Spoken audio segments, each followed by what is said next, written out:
I don't know about Paul here, but he's nice enough to send me an email about the drones, which we don't have answers for these. There's a lot of people, and I know that they know where these drones are coming from. But hang on, Paul's asking some great questions here. James, if our military was doing drone testing, the last place they would do it would be New Jersey. There are 100 better bases to do it at. The Army would do it at Fort Hood, not in Killeen. Well, I think it's Fort something else now, Cavazos. Didn't they have to change the name of it? Because Fort Hood was one of those evil Democrats that was a Confederate general. Oh, yeah. Notice when they change the names and they tear down statues, it's almost exclusively Democrats who are incredible racists. It's almost like they're whitewashing their own history. Anyway, back to Paul's email. The Army would do it at Fort Hood, not in Killeen. I'm not calling it by whatever its new name is. The Air Force could do it in Dias, or if they wanted to do cold weather testing, Elmendorf, or I don't know how to say that. Ellison. I don't know. I don't know these bases. But the Navy could do it anywhere over any ocean, off any carrier or cruiser or destroyer, or even submarine for that matter. One thing I've noticed about these giant drone arrays is they actually take up a whole lot of space when they're setting them up to take off. When they do the drone displays that you saw for 4th of July here in downtown, or when they do it for New Year's coming up in a couple weeks, they need like several football fields worth of space to set all these drones up in a grid so they can all take off at the same time. So I'm imagining if they're doing this offshore, it would have to be on a platform that has a ton of space. So what are they, like an offshore oil platform? I don't know, maybe. Aircraft carrier? Well, that would fit the bill. But I don't share your idea that there's a bunch of better places to do it than New Jersey. They couldn't do it at Fort Hood or Cavazos or whatever they're calling it now. Why? Because the second they leave the airspace of the base, we're just going to start, boom, this is what's going to happen. We'll just shoot them down. Remember, we're dealing with Texans here. And while we're fun and everybody likes us, and there's all kinds of giggles that we can have about how much we love guns and how fun it would be to shoot them down, it really would be fun to shoot them down, and we really would do it. Like that, we grew up playing duck hunt, and I don't know if you've ever done like the skeet shooting. That's not like that kind, the little clay discs that you throw. That's fun, man. That's just like the video game. So for those of us from the country, who, when we were growing up, we could just go in our backyard and do that. Oh my goodness, what a treat it would be to have a swarm of drones. Look, free targets. That's all we would say. That's what I would see if I saw a swarm of drones coming over me. I'd be like, baby, get the shotgun. Woo! I got all these shells and I hadn't shot them yet. Oh man, that'd be so fun. We could train our dogs to go pick up all the drones we shoot down. Now, enough with the jokes and minimizing it. Here's where it differs. We're being told that some of these drones are huge, like the size of an SUV. What? Well, now we're not dealing with a drone. Now you're dealing with an unmanned aerial vehicle, like from Avatar. You know how they had the quadcopter propellers on the top? So that lets you know it's not some goober who's ordering them off Fry's online, or I guess Radio Shack doesn't exist, but you know, the ones you can get at Best Buy or something to that effect. These are not your normal retail drones.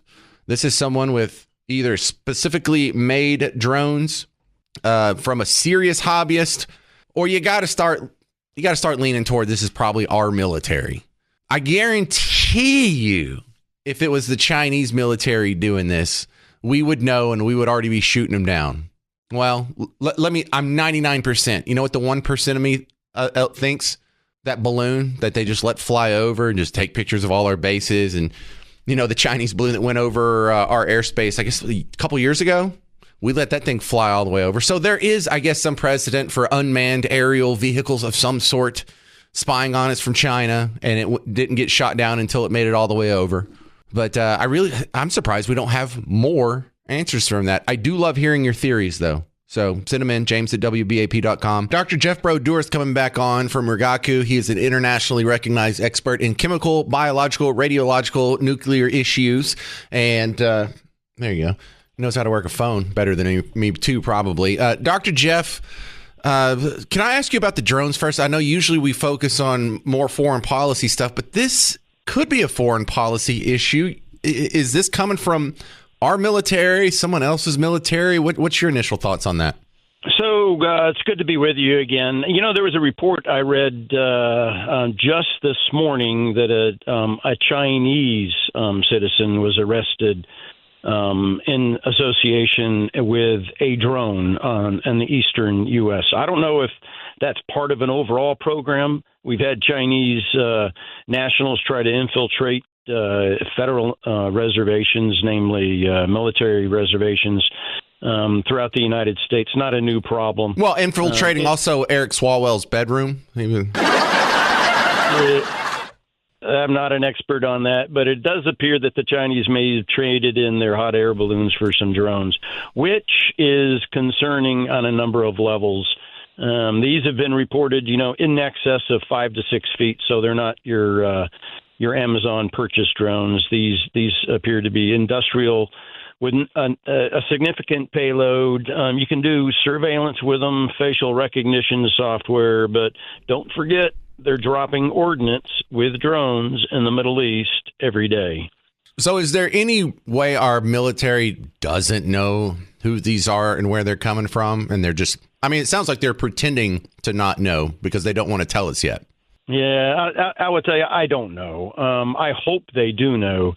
It's pretty easy, though. All of those drones are wired by default to give off a signal and their serial number and that sort of thing. So identifying the drone itself by serial number and who the responsible owner is not a difficult thing. That's pretty easy. And if it's not broadcasting a signal, that tricks me up to let me know that it's probably a nefarious actor that has gone in and reconfigured the default settings. Yeah, because whenever I hijack a plane, I disconnect the transponder immediately so I can't be tracked. They probably do something similar for these drones. Yeah, it's probably something like that. But, taking down these drones is not too difficult. Our Department of Defense and Department of Energy's national laboratories have been fixated on this problem since October of 2018. If it's a drone, they can land it. With violence or with permission. Well, it doesn't matter. I have seen them like outside music festivals take a drone down by pointing some goofy cannon-looking thing at it that jams up its communication. I'm not imagining this. This wasn't like an AI video. They can take these down just by jamming them, can't they?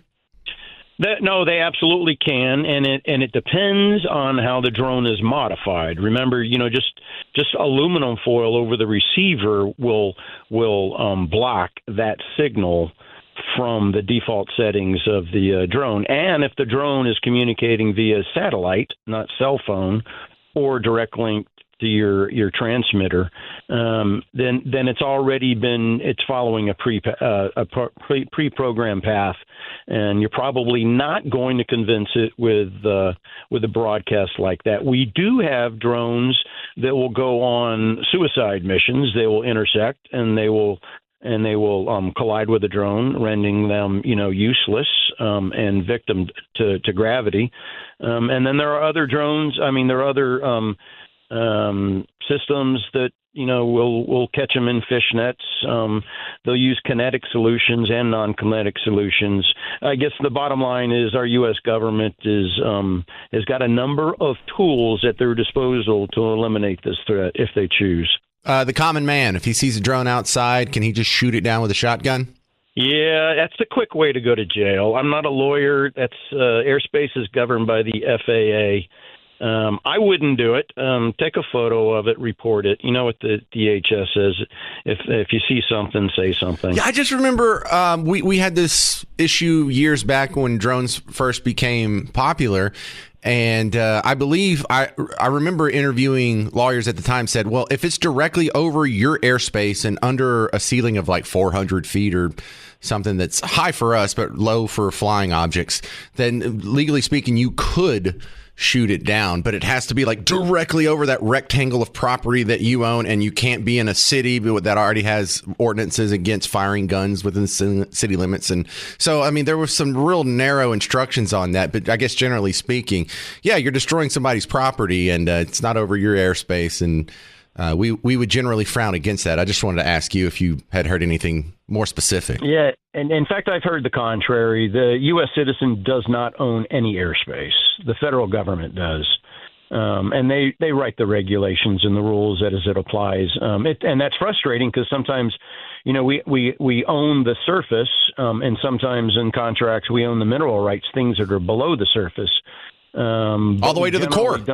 We generally don't own any of the airspace, just like we don't own any of the frequency on the spectrum. Most of that is owned by the government or sold by the government or leased out by the government. Yeah, that's a solid comparison. But the situation we were dealing with was very much a civil one and not what could be a national security or some foreign threat. There was like someone using a drone to peek in a second floor window, and some guy shot it down because some guy was peeking on his daughter. So I don't know. Gray area. I'll have to find another lawyer to ask about that. Meanwhile, what is going on the other side of the world? I want to ask you again, now that we have a few more data points coming in on Damascus, is Syria going to be better off now after the overthrow? It's still too soon to tell. I think HTS and their leader Jolani is learning. They're learning that governing is more difficult than fighting. They don't own all of the support throughout the country. In fact, there's another militant group called the Southern Operations Room. I don't know where they get these names. That controls much of southwestern Syria. Jolani's trying to come up with a hybrid government so that he can harness the support of most all of the fighting forces. It'll be interesting to see if he does.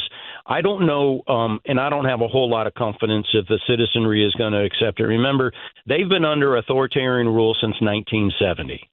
That's a good 54 years. And generally, the person with the biggest stick wins in that country. And whatever their religion becomes the government religion, and others will be tolerated to some degree or not to a large degree. It's also important to understand in that country and countries like that, greater than 80% of the jobs, all the jobs are government jobs. So if the government stops, people stop getting paid. So many people, about 80% or more of the citizens in Syria, received their last paycheck more than a week ago. And they have nothing to do but complain and watch and protest. And when they protest, and remember, there's no police force out there. So they're not going to talk about it. They're going to hit about it. So we should expect unrest and violent protest. I think the border countries have already sealed up their ports of entry. Things like chemical warfare agents and weapons of war, especially the high dollar ones, have already been identified under somebody's custodial care. Some tribal warlord has claimed ownership. And if they're pilfered, they'll be flown in and out of country just because the land borders aren't accessible right now.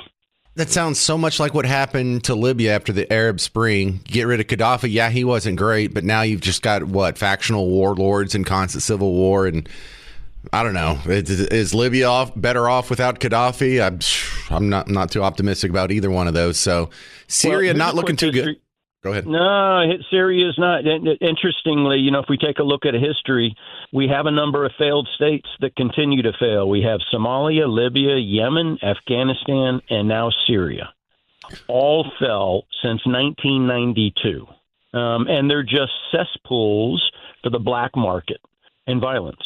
I hear you. All right, Dr. Jeff Brodeur, thanks for keeping an eye on this for us. You can find him, Rigaku Analytical Devices. Appreciate your time, sir. Thank you, sir. Have a good day. Financial planner extraordinaire Bill Dendy is back on the James Show. Bill Dendy, first things first, I saw that there's some rule changes in overdraft fees that I see a lot of people celebrating, but I'm not celebrating this. Is this a good thing or a bad thing? Rule changes, you've got people who are pushing for changes, so they're very happy, but there are a lot of folks who are saying that this is not a positive thing. I like free markets. I like openness. I like the ability for the less regulation rather than more regulation. But I think that we're still going to see the outcome of this one. Yeah, and so for those who didn't hear it on the news updates, the Consumer Financial Protection Bureau, BARF, says that overdraft fees instead of being $35, which they typically are now, they can't be higher than $5 per check. And so a lot of people think, oh, well, families are going to save hundreds of dollars because they want to pay overdraft fees. Well, yeah, but they're going to make that money up somewhere else. They're either going to give you less of an interest than they otherwise would have, or maybe it's no longer free checking, or maybe it goes from $12 a month to $17 a month. But there's no free lunch. And oftentimes, rules like this have the unintended consequences of causing the very people they're trying to help to suffer, because what we may see is the inability for people to have that type of protection, the inability to even open up accounts without certain balances. Some of the things that may be actually detrimental to those that we're trying to help out. I think that we've seen this in a lot of different areas, and I like the concept that you don't go. I mean, it seems so unfair already. When you bounce a check, they're going to charge you money that they know you don't have because you bounced the check. And so it seems like you can get buried with this in a hurry. And so I understand sentiment, but at the same time, if you make it difficult for companies to recoup cost and to survive, they usually tend to not lend to people who have higher credit risk. They tend to not offer the same opportunities. And so often the laws that are trying to help the consumer, especially at the lower end, may actually be detrimental. We'll see how it works out. But you're right. The fees will be covered somehow. If there's a true cost for this, it will be passed on somewhere. Right. And I'm one of the slobs that hits overdraft fees. I just bang my head on them all the time. However, my irresponsibility is actually subsidizing and benefiting people who are responsible, who do keep up, who don't do overdraft fees, because the bank gets more fees out of them. They have to charge the more responsible, financially speaking, people less. And so these people might lose their free checking, even though they were doing everything right, in order to help out the people like me who are being irresponsible. And that's definitely not fair. Well, it's going to be less expensive for you going forward. Yay. Yay. Yeah, right. Still, if it really works out that way. Reward the losers. Okay. Other things going on is we had an inflation report that had inflation kind of going the wrong way, 2.7%. That's even on the fudged CPI, chained CPI number. But your thoughts on inflation, Bill?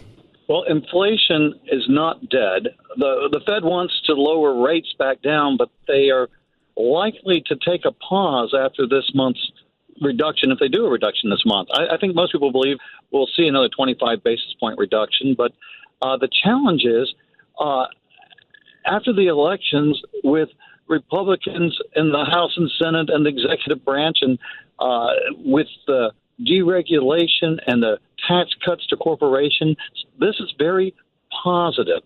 This is very good. The stock market has performed so well up until now, with the anticipation that we're going to have lower interest rates, plus all this other goodness.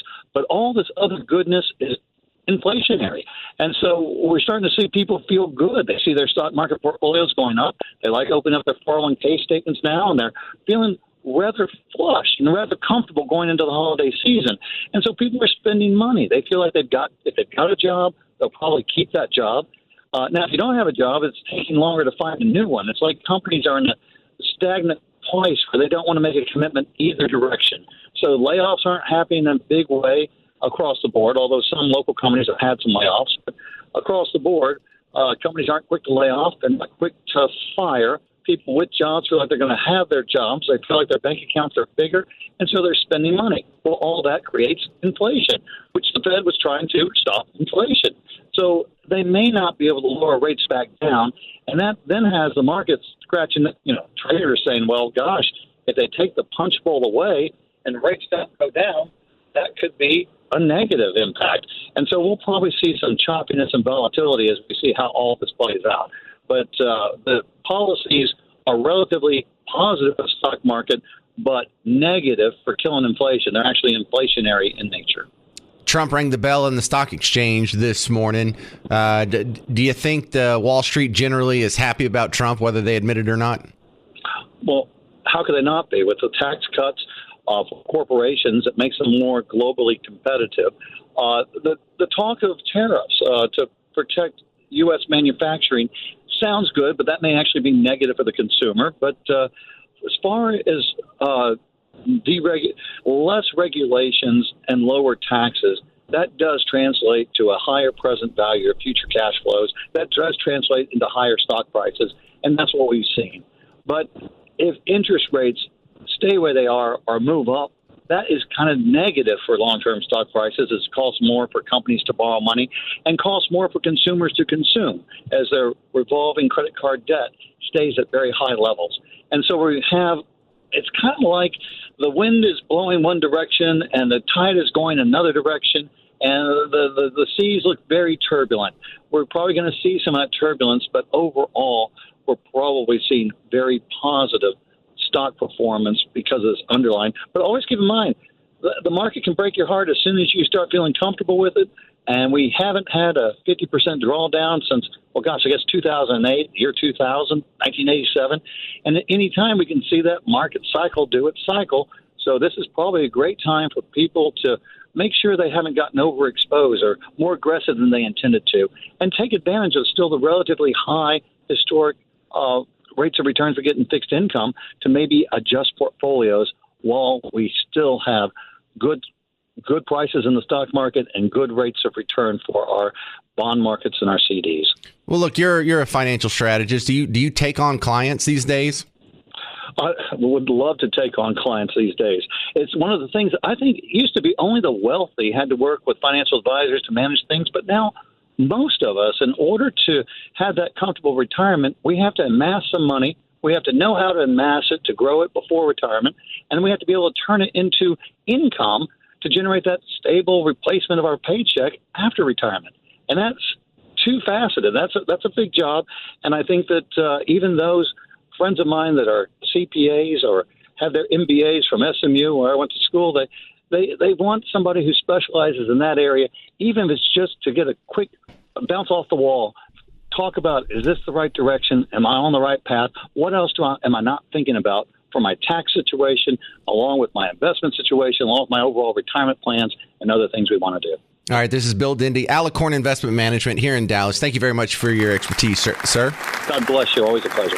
We're going to have to talk to Bill Dendy one day about the coming collapse of Social Security, because some people get a lot of pushback when that comes up. And I got to tell you, I'm the kind of sicko that enjoys it, because you can argue with me.